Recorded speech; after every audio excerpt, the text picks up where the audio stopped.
Guys and welcome back to my channel. आज की video में हम स्कैल्पिंग ट्रेडिंग के बारे में पढ़ेंगे। तो ये भी एक हमारा एक तरीके से टाइप ऑफ ट्रेडिंग होता है। इसमें क्या होता है, ये एक ऐसी अप्रोच है जिसमें हम स्मॉल क्विक प्रॉफिट्स बनाने पे फोकस करते हैं टाइनी प्राइस चेंजेस की मदद से। तो इसमें क्या होता है, जैसे हमने कोई शेयर फॉर एग्जांपल खरीदा, उसमें 1-2 रुपए से भी अगर हम प्राइस चेंज हो रहा है तो हम उस बेसिस पे कोशिश करते हैं कि हम इतने से प्राइस चेंज से भी उस पर्टिकुलर स्टॉक के लिए जो है प्रॉफिट निकाल पाए। ठीक है, जो ट्रेडर्स ये वाली स्ट्रैटेजी यूज करते हैं उनका मेन फोकस क्या होता है, आज के दिन में हम बहुत सारे ट्रेड करके प्रॉफिट कमा लें। ठीक है, और ये उन लोगों में बहुत पॉपुलर होती है जो प्रेफर करते हैं बहुत सारे किसी कंपनी के शेयर्स खरीद के स्मॉल गेन्स लेने में, स्मॉल टाइम में प्रॉफिट जनरेट करने में जो लोग बिलीव करते हैं, रादर देन 1 साल 2 साल स्टॉक लेके रख दिया, जब बढ़ेगा तब बढ़ेगा। वैसे पेशेंस या वेट नहीं करना चाहते, उन लोगों के लिए स्कैल्पिंग ट्रेडिंग काम आती है। ठीक है, फॉर एग्जांपल हम लेके चलते हैं, मान लीजिए एक कंपनी है जिसका एक शेयर 500 रुपए का है। अब जब आप ये कैलकुलेशन कर रहे हैं, जब मैं समझा रही हूँ, आप अपना कैलकुलेटर ओपन कर लेंगे तो आपको जल्दी समझ आएगा। ठीक है, मान लीजिए कंपनी है, उसका एक शेयर 500 रुपए का है।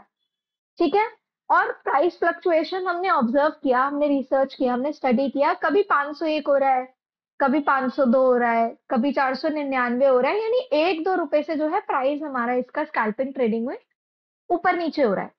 ठीक है, तो हम क्या करेंगे, हमने मान लीजिए 500 रुपए में 100 शेयर खरीद लिए, यानी हमने इन्वेस्ट कर दिए अपने 50,000 रुपए इसमें।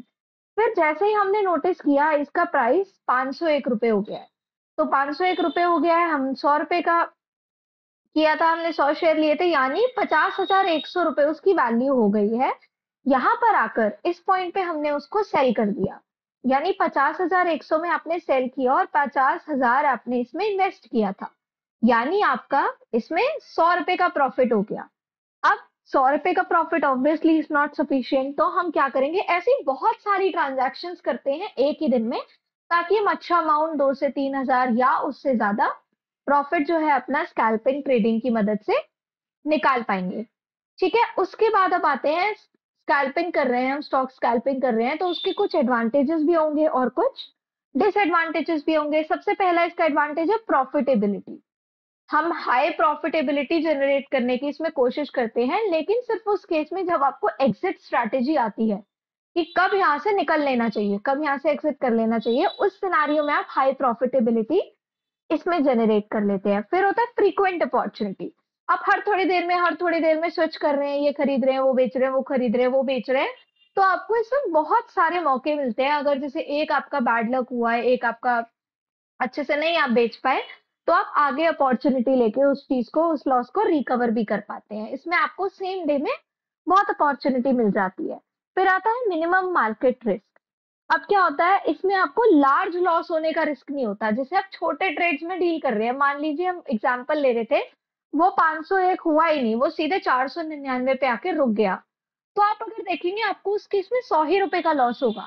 लेकिन अगर आप कोई स्टॉक को लंबे टाइम तक लॉन्ग रिटर्न से एक्सपेक्टेशंस लेके उसे इन्वेस्ट करते हैं, मान लीजिए फ्यूचर में मार्केट बहुत ही बुरी गिर गई, तो आपको हजारों का, लाखों का नुकसान होने से जो ये चीज है वो बचाती है।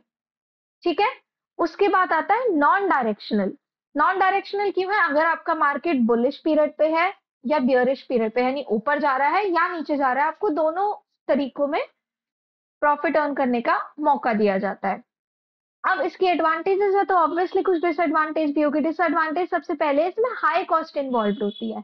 हाई कॉस्ट इन्वॉल्व कैसे हो रही है, अब आप छोटे शेयर, एक शेयर में, 2 शेयर में तो इन्वेस्ट करेंगे नहीं, क्योंकि छोटी छोटी अमाउंट से आप प्रॉफिट निकाल रहे हैं, तो आपको एक ही टाइम पे, एक ही साथ, एक ही कंपनी के बहुत सारे स्टॉक्स में इन्वेस्ट करना पड़ता है, तो जो आपकी इन्वेस्टमेंट अमाउंट है वो हाई रहती है। दूसरा है टाइम कंज्यूमिंग। टाइम कंज्यूमिंग क्यों है, अब जो हम लॉन्ग टर्म के लिए शेयर्स इन्वेस्ट करते हैं, हम उन्हें इन्वेस्ट करते हैं, छोड़ देते हैं, दिन में एक बार देख लिया, 2 दिन में एक बार देख लिया, कंपनी कैसी चल रही है, क्या न्यूज आ रही है, क्या ग्रोथ जा रही है, क्या डिक्लाइन जा रहा है। लेकिन स्टॉक स्कैल्पिंग आप सेम डे पे ट्रेडिंग कर रहे हैं, तो आपको पूरा ग्राफ ऑब्जर्व करना पड़ता है, बैठ के उसे वैलिडेट करना पड़ता है कि कब मुझे ये खरीदना चाहिए, कब मुझे ये बेचना चाहिए, तो आपको बहुत फोकस्ड रह के डिसीजन मेकिंग इसमें करनी पड़ती है। तीसरा है हाई लेवरेज नीडेड। प्रॉफिट्स छोटे छोटे हैं, तो आपको बहुत सारी ट्रांजैक्शंस में डील करना पड़ेगा, बहुत सारा पैसा इन्वेस्ट करना पड़ेगा, इसलिए इसमें जो लेवरेज का इन्वॉल्वमेंट होता है वो भी हाई रहता है।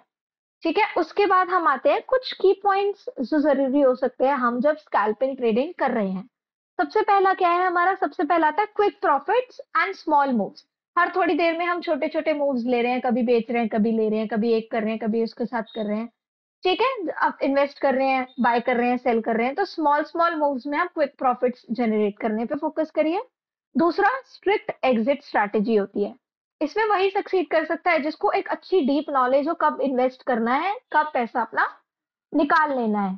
ठीक है, क्योंकि अगर आपको एक लॉस हुआ तो जो आपने पिछला भी गेन किया था वो आपका उसको भी कहीं ना कहीं जो है इम्पैक्ट करेगा। तो आपको ऐसे प्लान करना है कि इस पॉइंट पे आके मुझे एग्जिट करना है, वो यहाँ पे बहुत क्रूशियल रहता है।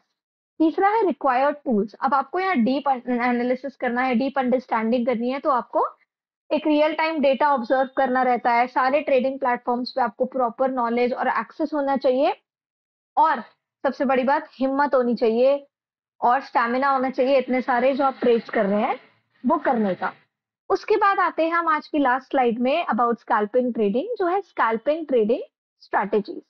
तो इसमें कुछ स्ट्रैटेजीज भी आपको जो है लेके चलनी चाहिए। जैसा है पहले मार्केट मेकिंग। इसमें क्या होता है, बाय भी करते हैं आप, सेल भी करते हैं प्रॉफिट जनरेट करने के लिए as per bid ask spread.